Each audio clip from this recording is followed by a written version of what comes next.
மார்கழியோட இறுதியில் இருக்கும். இன்னைக்கு வந்து 2 முக்கியமான ஒரு பெரிய விசேஷம். முதல்ல வந்து ஆருத்ரா தரிசனம் அப்படின்னு சொல்லக்கூடிய ஒரு பெரிய விசேஷம் இருக்கு. இன்றைய நாள்லயே போகி பண்டிகையும் சேர்ந்திருக்கு. ஸோ இதற்கான சிறப்புகள் என்ன, ஜாதக ரீதியா வந்து இதை நீங்க எப்படி பாக்குறீங்க, என்ன மாதிரி விஷயங்கள் நம்ம இந்த நாட்கள்ல பண்ணணும்? இது மாதிரி வம்பு வழக்கு பிரச்சனைகள் யாருக்கெல்லாம் இருக்கோ அவங்கெல்லாம் வந்து இன்றைய தினம் இந்த திருவாதிரை அன்று அவங்க வந்து சிவபெருமானை பிரார்த்தனை செய்து நடராஜர் அன்றைய தினம் வந்து ஆனந்த தாண்டவம் ஆடக்கூடிய நாள் அப்படின்னு சொல்றோம்.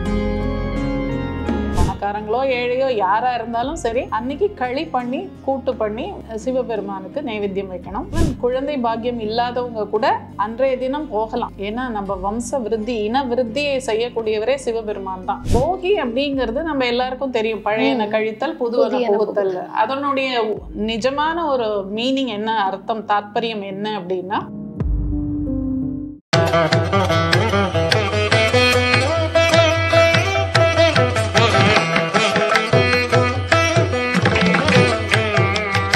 திருவருள் டிவி நேயர்களுக்கு வணக்கம். இன்னைக்கு நம்ம கூட உரையாட போற சிறப்பு விருந்தினர் astrologer and councillor Jaya Ravi ma'am அவர்கள். மேம் வணக்கம். வணக்கம். திருவருள் டிவி நேயர்களுக்கு என்னுடைய பணிவான வணக்கங்கள். நீங்க ஜோதிடரை தாண்டி அருமையான ஒரு கவுன்சிலர். அதாவது நிறைய பேர் வந்து இந்த காலத்துல ஃபீல் பண்றது ஒரு மன அழுத்தம், ஒரு ஆறுதல். நமக்கு நம்மளோட பிரச்சனைகளை கொட்டி தீர்க்கறதுக்கு நமக்கு ஒருத்தர் கேட்க மாட்டாங்களா, காது கொடுத்து நம்ம பிரச்சனையை, அப்படிங்கிறது தான் இன்னைக்கு எல்லாரும் வந்து ஃபேஸ் பண்ற ஒரு இஷ்யூ. அதை ரொம்ப அழகா நீங்க வந்து நிறைய பேர் கவுன்சிலிங் கொடுக்குறீங்க, அஸ்ட்ராலஜியும் படிச்சிருக்கீங்க, ஜோதிடமும் பார்க்குறீங்க. இந்த ஜோதிடம்னு வரவங்களே வந்து பார்த்தீங்கன்னா ஒரு விதமான மன அழுத்தம், தேடல், நம்ம பிரச்சனைக்கு ஒரு சொல்யூஷன் கிடைக்காதா, இந்த மாதிரி. ஸோ 2 in 1 ஜாப் பண்ணிட்டு இருக்கீங்க. ஃபர்ஸ்ட் அதற்கு வாழ்த்துக்கள்.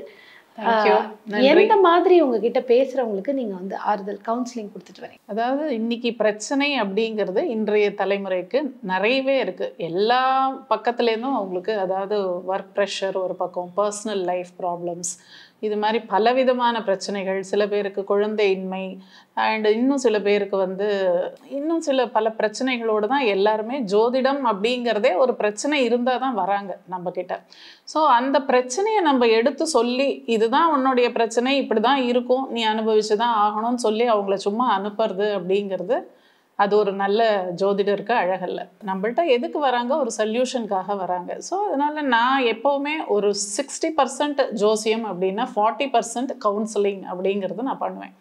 எவ்வளோ பெரிய பிரச்சனையாக இருந்தாலும் என்கிட்ட வந்து அவங்க பேசிட்டு போனாங்கன்னா கொஞ்சம் லைட்டாக ஃபீல் பண்ணுறாங்க.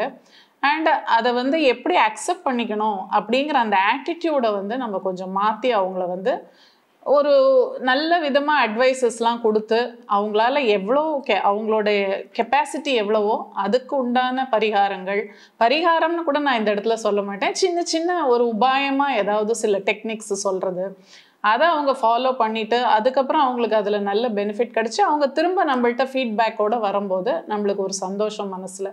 ஸோ இது வந்து நான் ரொம்ப பேஷனேட்டாக பண்ணுறேன். அதாவது ஆத்மார்த்தமாக ஒரு சந்தோஷமாக நான் அதை பண்ணுறேன். அது சுபாவமாகவே அது எனக்கு வந்து சின்ன வயசுலேருந்தே அது ஒரு பை ஹேபிட்டே எனக்கு அப்படி தான். ஒரு நிறைய பேருக்கு நான் இது மாதிரி சின்ன வயசுலேருந்தே இது மாதிரிலாம் நான் பண்ணியிருக்கேன். இப்போ வந்து அஸ்ட்ராலஜி வந்து இதுக்கு ஒரு காம்ப்ளிமெண்ட்ரியாக எனக்கு அமைஞ்சு போச்சு. இது ரெண்டுமே ரொம்ப கண்டிப்பாக ஒரு என்ன சொல்கிறது, ஒன்றுக்கு ஒன்று ஒரு அலைன்டு ஒரு சப்ஜெக்டாக இது அமைஞ்சு போனதுனால எனக்கு இது ரொம்ப சந்தோஷமாக ஆத்மார்த்தமாக பண்ணுறேன். நிச்சயமான ஒரு 2 in 1 ஜாப் மாதிரி ஜாதக ரீதியாகவும் ப்ராப்ளம்க்கு சொல்யூஷன் கிடைச்சிருது, அவங்களுக்கான மன அழுத்தத்துக்கான தீர்வும் பேசுறதுனால கொடுத்துட்றீங்க. கண்டிப்பாக. சரி, அருமை. இப்போ வந்து 2025 பிறந்தாச்சு, மார்கழியோட இறுதியில் இருக்கும். இன்னைக்கு வந்து 2 முக்கியமான ஒரு பெரிய விசேஷம். முதல்ல வந்து ஆருத்ரா தரிசனம் அப்படின்னு சொல்லக்கூடிய ஒரு பெரிய விசேஷம் இருக்கு. இன்றைய நாள்லயே போகி பண்டிகையும் சேர்ந்திருக்கு. ஸோ இதற்கான சிறப்புகள் என்ன, ஜாதக ரீதியா வந்து இதை நீங்க எப்படி பாக்குறீங்க, என்ன மாதிரி விஷயங்கள் நம்ம இந்த நாட்கள்ல பண்ணணும்? அற்புதமான கேள்வி. அதாவது இந்த மார்கழி எண்டில், அதாவது சாதாரணமாக திருவாதிரை அப்படிங்கிறது இன்னும் கொஞ்சம் முன்னாடியே வரும். ஆனால் இந்த தடவை எதேச்சியா 2 பண்டிகையும் சேர்ந்து ஒரே நாளில் வருது. திருவாதிரை அண்ட் போகி பண்டிகை ரெண்டுமே. இது ஜனவரி 13ஆம் தேதி 2025 அன்னைக்கு இந்த 2 பண்டிகையுமே அமையுது நம்மளுக்கு. திருவாதிரை அப்படிங்கிறது ஒரு அற்புதமான ஒரு பண்டிகை. இது வந்து சிதம்பரத்தில் மட்டும் இல்லாமல் தமிழகம் எங்கும் இதை வந்து ரொம்ப சிறப்பாக கொண்டாடக்கூடிய ஒரு பண்டிகை இது. இது மெயினாக வந்து சிவபெருமானுடைய ஒரு பெருமையை பேசக்கூடிய ஒரு நாள்.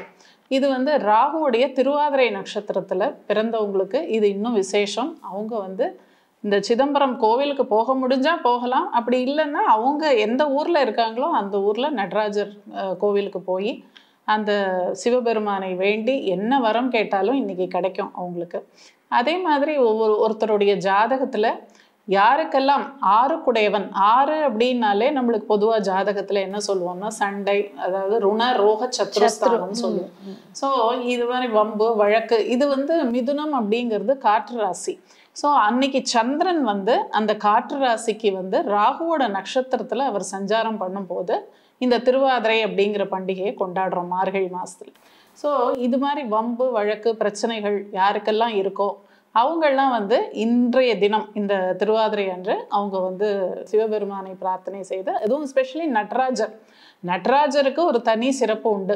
அவர் வந்து பஞ்சபூதங்களையும் தனக்குள் அடக்கி வைத்திருக்கிறார் என்பது நம்ம எல்லாருக்கும் தெரியும். ஸோ அந்த நடராஜர் அன்றைய தினம் வந்து ஆனந்த தாண்டவம் ஆடக்கூடிய நாள் அப்படின்னு சொல்றாங்க. ருத்ர தாண்டவம்ங்கிறது வேற, ஆனந்த தாண்டவம் வேற. கரெக்ட்.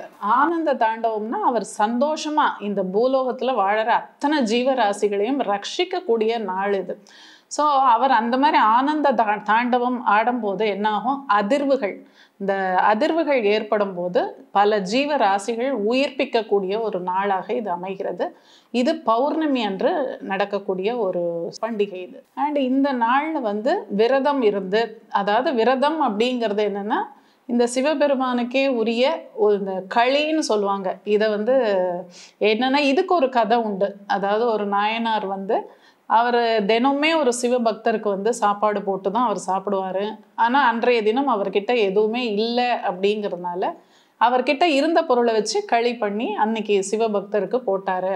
அதனால் அவருக்கு நிறைய புண்ணியம், அவருக்கு வரம் கேட்டு அவருக்கு அதெல்லாம் கிடச்சிது அப்படின்னு ஒரு நம்பிக்கை, ஒரு ஐதீகம்.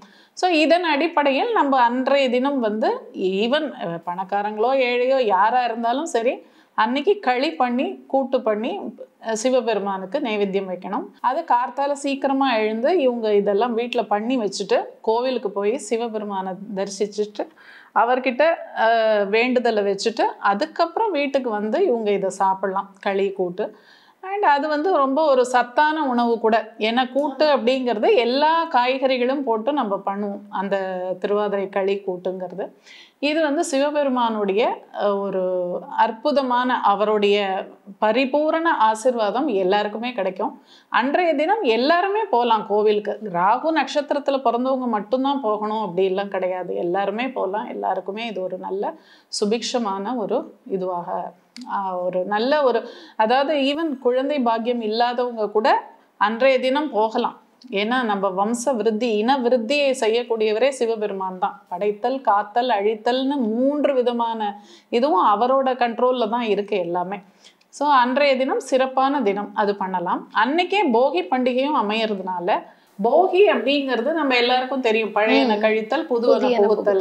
அதனுடைய நிஜமான ஒரு மீனிங் என்ன, அர்த்தம் தாத்பரியம் என்ன அப்படின்னா நம்ம மனசுல இருக்கிற கெட்ட விஷயங்கள், கசப்பான அனுபவங்கள் எல்லாவற்றையும் நீக்கி நல்ல ஒரு புது விதமான புத்துணர்வோடு நம்ம வந்து ஒரு புது மனுஷனா உருவாகணும் அப்படிங்கிற ஒரு ஐடியா தான் அதுல. ஸோ அதே சமயம் வீட்டில் இருக்கிற பழைய சாமான்கள் எல்லாம் போட்டு, ஏன்னா அந்த காலத்துல வந்து இந்த உழவர்கள்லாம் அறுவடை சீசன் அப்படிங்கிறது இந்த தை மாசம் தான். ஸோ அதுக்கு அவங்க தயாராகணும் அப்படின்னா வீட்டில் இருக்கிற பழசெல்லாம் அவங்க வந்து டிஸ்கார்ட் பண்ணிட்டு அதுக்கப்புறம் அவங்க புதுசா அறுவடை பண்ணக்கூடிய அந்த இதெல்லாம் கொண்டு வந்து வீட்டில் வைக்கலாம். அதுக்கு அவங்களுக்கு இடம் வேணும். ஸோ அதனால என்ன பண்றாங்க, வீட்டுக்கெல்லாம் வர்ணம் பூசி நல்லா அலங்கரித்து ஒரு, ஏன்னா இது ஒரு சுபிக்ஷமான மாசம். இந்த தை பிறந்தா வழி பிறக்கும் அப்படின்னு நம்ம எல்லாருமே வழக்கில் எல்லாரும் நம்ம யூஸ் பண்ற ஒரு டேர்ம் அது. ஸோ அந்த தை மாசத்துக்கு அவங்க தயாராகிறாங்க. அந்த போகி பண்டிகையோட மகத்துவம் அதுதான். இப்போ இந்த திருவாதிரை அன்னைக்கு இவங்க கோவிலுக்கு போறதுக்கு முன்னாடியே வீட்டில் கார்த்தால சீக்கிரமா எழுந்து குளிச்சுட்டு சிவபெருமானுக்கு பிரசாதம் எல்லாம் பண்ணி வச்சுட்டு அதுக்கப்புறம் கோவிலில் போய் அவருடைய ஆனந்த தாண்டவம் அப்படிங்கிற அந்த காட்சியையும் பார்த்துட்டு அதுக்கப்புறம் என்ன பண்ணுறாங்க, சிவனுக்கும் அம்பாளுக்கும் கல்யாண உற்சவம் அப்படிங்கிறதும் பண்ணுறாங்க. பண்ணி அதுக்கப்புறம் அந்த தரிசனத்துக்காக என்ன பண்ணுறாங்க, வெளியில் மண்டபத்தில் கொண்டு வந்து சிவனையும் அம்பாளையும் வைக்கிறாங்க. எல்லாரும் மக்கள் வந்து தரிசிக்கிறதுக்காக. அங்கேயே களி இதெல்லாம் பிரசாதமாகவும் கோவிலில் எல்லாருக்கும் அன்றைய தினம் கோவில் எல்லாருக்கும் கொடுக்கக்கூடிய பிரசாதமே அதுவாக இருக்கு. அது ரொம்ப விசேஷமா அதை எல்லாரும் விரும்பி சாப்பிடுவாங்க பிரசாதத்தை. அதுக்கப்புறம் வீட்டுக்கு வந்து இவங்க பண்ணி வச்ச பிரசாதத்தை வீட்டில் இருக்கிற சிவனுக்கு காமிச்சிட்டு அதுக்கப்புறம் இவங்க சாப்பிடலாம். இதுதான் வந்து திருவாதிரையின் சிறப்பு. ஏன்னா நிறைய விஷயங்கள் நம்ம இதை திரும்ப திரும்ப கேட்டிருப்போம்.